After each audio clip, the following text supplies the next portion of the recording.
আসসালামু আলাইকুম। আমি মমতা মুশতারি বলছি যশোর থেকে। কেমন আছেন আপনারা সবাই? আশা করছি আল্লাহর রহমতে সবাই ভালো আছেন, আমরাও ভালো আছি আলহামদুলিল্লাহ। হঠাৎ করেই শর্ট নোটিশে চলে এসেছি বাবার বাসায়। তো এই যে যাচ্ছি, আমার পুটুলি বাবাটা এমন রানিং হাঁটা শিখেছে, এ পর্যন্ত এখনও আসা হয়নি বাবার বাসায়, এই প্রথম। তো অনেক উল্লাস নিয়ে উচ্ছ্বাস নিয়ে হাঁটছিল। হঠাৎ করে এখান থেকে গরুর ডাক শুনে ও আবার আটকে গেছে, বড়টাকে ডেকে ডেকে দেখাচ্ছে যে কোথা থেকে যেন গরুর ডাক শুনেছে। তো আবার ডাকটা বন্ধ হয়ে যাওয়াতে ও আবার দৌড়ানো শুরু করেছে। আর যে কারণে এসেছি বলে ফেলি, আমার আব্বা আম্মুদের হজের ফ্লাইট বা হজের ডেট ফিক্সড হয়ে গেছে, যার জন্য হঠাৎ করেই চলে এসেছি। বিগত 3-4 বছর ধরে এজেন্সিওয়ালাদের হটকারিতায় বা ঘুর প্যাচ মার প্যাচের কারণে আমার আব্বা আম্মু 3-4 বছর ধরে ঘুরছেন, কিন্তু কোনোভাবেই যেতে পারছিলেন না। হঠাৎ করে আলহামদুলিল্লাহ আল্লাহ তাআলার অশেষ রহমতে আমার আব্বা আম্মু এবার যাচ্ছে। আমরা আসার আগেই এখানে আমার বোনের মেয়ে তার পরিবার সহ উপস্থিত। আর এই যে দেখতেই পাচ্ছেন, আমার বোনের মেয়ে আমাকে দেখে একেবারেই হতবাক, যেহেতু আমরা বিকালে গেছি আর ও দুপুরে ঘুম থেকে উঠেছে। এখন আমাকে দেখে অনেকটাই চুপচাপ হয়ে গেছে, জিজ্ঞেস করতেছে আমাকে আমি ভালো আছি কিনা। যাই হোক, সব কিছু মিলিয়ে একটা শর্ট ট্রিপ হবে ইনশাল্লাহ।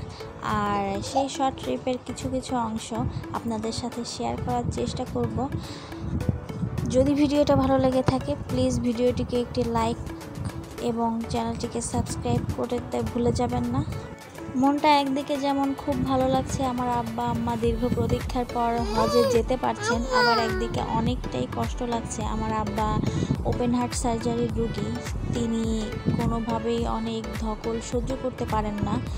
আর আমার আম্মু অনেক গরম সহ্য করতে পারে না। তারপরও আল্লাহ পাক যে তাদেরকে কবুল করেছেন, অবশ্যই কবুল করেছেন বলবো, তা না হলে কোনোভাবেই সম্ভব না যাওয়া।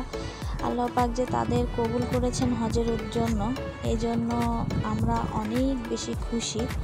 তো যাই হোক, সব মিলিয়ে অনেক বেশি ভালো লাগাও কাজ করছে, আবার এদিকে অনেক বেশি কষ্টও কাজ করছে।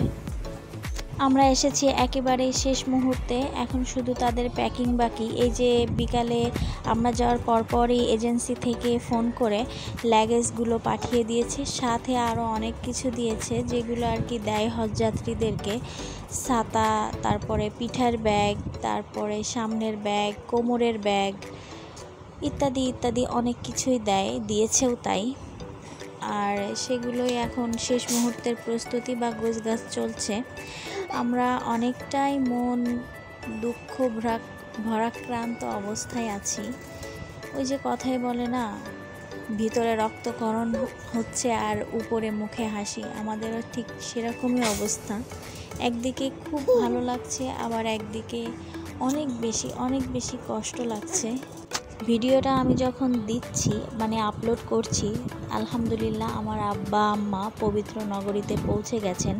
তারা ইতিমধ্যে আমাদেরকে জানিয়েছেনও তারা মদিনায় পৌঁছেছেন। আলহামদুলিল্লাহ আলহামদুলিল্লাহ সুম্মা আলহামদুলিল্লাহ। এই শুকরিয়ার কোনো শেষ নেই। সমস্ত কিছুই আল্লাহ তাআলার জন্যই হচ্ছেন, তিনি কবুল করেছেন বলেই আজ 3-4 বছর অপেক্ষা করার পর আমার আব্বা আম্মা যেতে পারছেন। এটাই শুকরিয়া, এই শুকরিয়ার কোনো শেষ নেই। যাই হোক, আমার বাচ্চারাও অনেক বেশি উচ্ছ্বাসিত। আপনাদের প্রত্যেকের কাছেই বাবা মায়ের জন্যে অন্তরের অন্তঃস্থল থেকে দোয়া কামনা করছি। আশা করছি আপনারা প্রত্যেকেই দোয়া করবেন আমার বাবা মায়ের জন্য। আর এই যে বিদায় মুহূর্তটা, এই মুহূর্তটা কখনোই কোনো কিছু দিয়ে উপলব্ধি বা বলে প্রকাশ করা যাবে না। যাই হোক, আজকের মতো ভিডিওটা এখানেই শেষ করছি। আল্লাহ হাফেজ, আসসালামু আলাইকুম।